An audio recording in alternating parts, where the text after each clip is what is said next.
Dans la paracha de Balak, il est raconté que Balak, le roi de Moab, a été demander conseil aux sages de Midian. Il leur a dit, vous connaissez ce grand personnage, Moshe Rabbeinu, qui a réussi à abattre l'Égypte. Il a été envoyé par Akadosh Baruch Hu pour accomplir les Asara Makot en Égypte. Ensuite, il a fait traverser le Ram Israël à pied sec au travers de la mer Rouge. Ensuite, il les a amenés au désert. Il a prié à Hachem, la manne est tombée. Il a frappé le rocher, le Be'er Miriam. Il a prié à Kadosh Baruch Hu, les Hanané Kavod. Alors, c'est un homme qui a des pouvoirs surnaturels. Quel est son secret? Eh bien, ils lui ont dit à Balak, le secret de Moshe Rabbeinu, c'est sa parole. Il prie Hachem, et dès qu'il demande quelque chose à Kadosh Baruch Hu, tout de suite il est exaucé. Alors, ils ont dit, eh bien nous aussi, Balak a dit, moi aussi je vais ramener quelqu'un qui a un pouvoir verbal, qui a une force dans la parole. Il a été chercher Bil'am. Bil'am, le prophète des nations. Bil'am, qui était connu pour avoir ce pouvoir maléfique. Toda rabba lecha. Merci bien.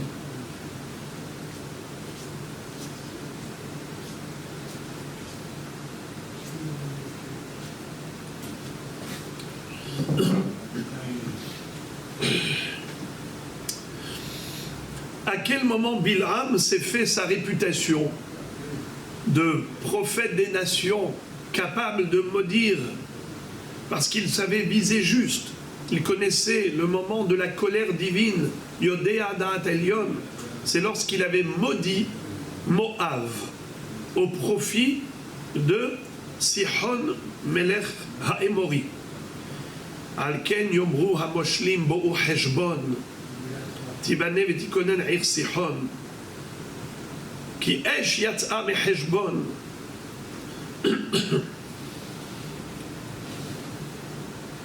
Lehava Mikiriat Sihon Achla Ar Moav Baale Bamot Arnon. En tout cas,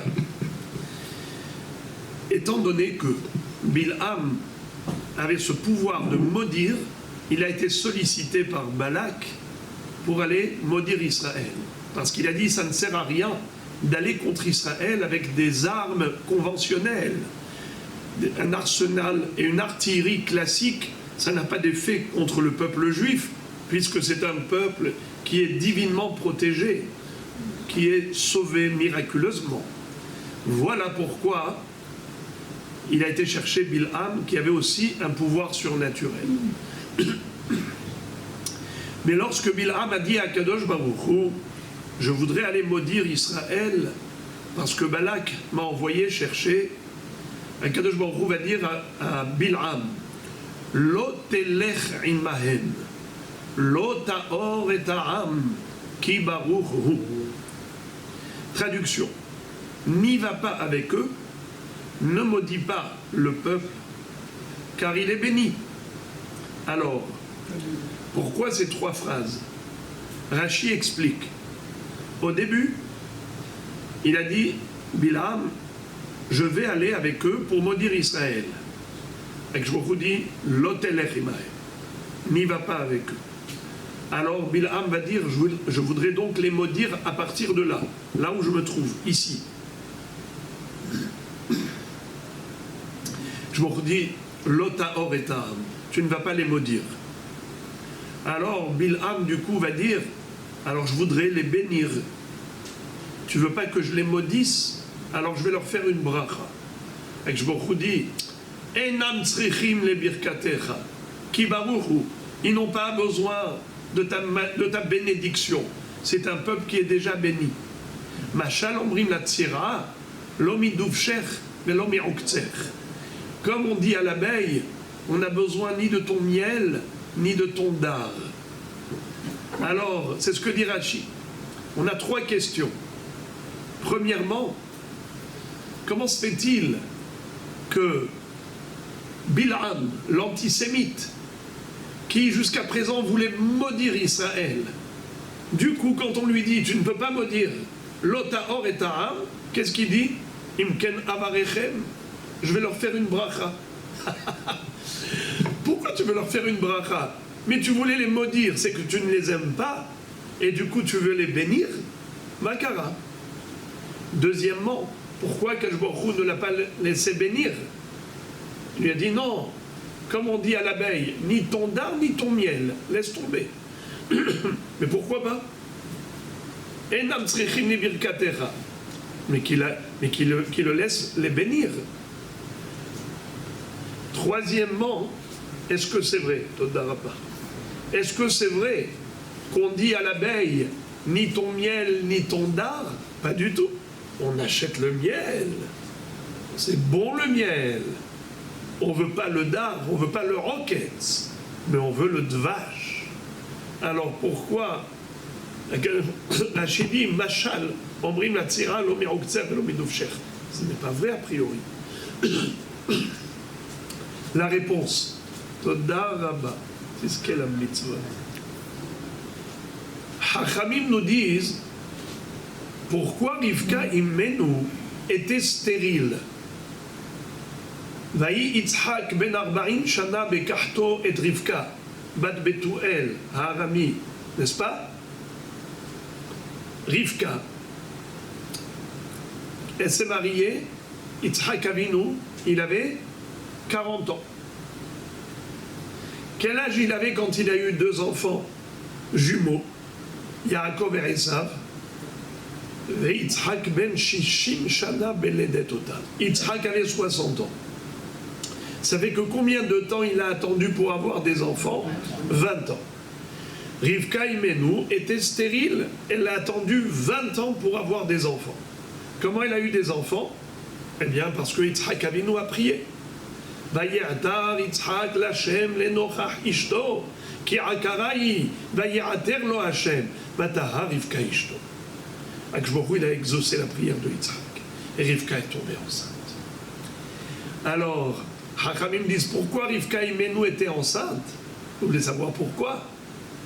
Parce que Akadosh Baruch Hu ne voulait pas que s'accomplisse la beracha d'un rachat, la vanna arami, quand il a accompagné sa sœur, quand Eliezer est arrivé pour demander Rivka pour Yitzhak Avinu, alors ils lui ont donné Rivka. Bien sûr, vous connaissez toute l'histoire, mais quand ils l'ont accompagné, ils lui ont dit Achotenu at haï le alfe rebava. Notre sœur, que tu sois toi, la matriarche des myriades que Akadosh Baruch Hu a promis à Avraham Avinu. Dieu a promis à Avraham Avinu tout un peuple qui va descendre de lui. Notre sœur Rivka, que ça sort de toi, que tu sois toi le réceptacle de cette bracha que Akadosh Baruch Hu a faite à Avraham Avinu, que ça passe par toi. Achotenu at haï le alfe revava. C'est qui a dit ça? Lavan Aracha. Eh bien, Akadosh Baruch Hu n'a pas voulu que la bracha de ce rachat de Lavan Arami s'accomplisse et que le Ham Israël arrive au monde par la bracha d'un rachat. Qu'est-ce qu'a fait Akadosh Baruch Hu? Il a bloqué Rivka, il a rendu stérile, et la bracha du rachat ne pouvait rien faire. Elle n'a eu aucun impact. Am Israël ne pouvait pas arriver au monde grâce à la bracha de Lavan Arami. Alors comment Am Israël est arrivé au monde? Vaye'atar Yitzhak l'Hashem lenochach ishto ki akarai vaye'ater lo Hashem. Grâce à la bracha d'un tzaddik, la tfila de Yitzhak Avinu alav shalom, Am Israël est arrivé au monde, pas grâce à la bracha d'un rachat, grâce à la bracha d'un tzaddik. Alors Bil'am, il connaissait ce secret. Il a dit, Akadosh Baruch Hu, il ne veut pas que je maudisse Israël. Il ne veut pas que je fasse une klala au Ham Israël. D'accord? Il ne veut pas. Alors moi, je vais être plus hacham. Je vais dire à Akadosh Baruch Hu, je ne veux pas leur faire une klala, je veux leur faire une bracha, une bénédiction. Mais je sais que Akadosh Baruch Hu, il ne veut pas de la bracha des Rechaïm. Il ne veut pas accomplir la bracha des Rechaïm. Qu'est-ce qu'il va faire? Il va bloquer la bracha. Quand Bil'am va faire une bracha au Ham Israël, comme Akadosh Baruch Hu, il ne voudra pas accomplir la bracha de Bil'am Aracha, alors qu'est-ce qu'il va faire? Le contraire de la bracha. Comme Lavan, il a fait une bracha pour que Rivka ait des enfants, eh bien elle n'a pas eu d'enfants. Qu'est-ce qu'il va faire Bil'am? Il va faire des brachot. Et qu'est-ce que Baruch Hu il va faire? Le contraire. Le contraire des brachot. Hasve shalom, des klalot. Des malédictions au lieu de bénédictions. C'est pour cela que Akadosh Baruch Hu va dire à Bil'am, pas de bracha. Lo ta'or et ta'am ki baruch hu. Ni tes malédictions, ni même tes bénédictions. Pourquoi? Parce qu'on dit à l'abeille, ni ton dard, ni ton miel. C'est-à-dire, c'est sûr qu'on veut le miel. Mais si le miel, il est là que pour cacher le dard, on veut ni du miel, ni du dard. Imadvash po rakede lehastir et ha'oketz, az lo rotzim dvash kaze. Si le miel, il est sans le dard, on veut le miel. Mais quand le miel, il est là que pour cacher le hoketz, le dard, alors on veut ni l'un ni l'autre. Quand la bénédiction de Bil'am, elle est là que pour cacher sa malédiction, alors on n'en veut pas de cette bracha. Voilà pourquoi Baruch lui a dit Ki baruch hu enam tzrichim lebirkatecha. Donc ça veut dire que la bracha du tzaddik, c'est ça qui déclenche la vraie bracha. La bracha des Rechaïm, c'est pas quelque chose de positif. Ni la bracha dans le sens verbal, ni tout ce qui nous propose de bien.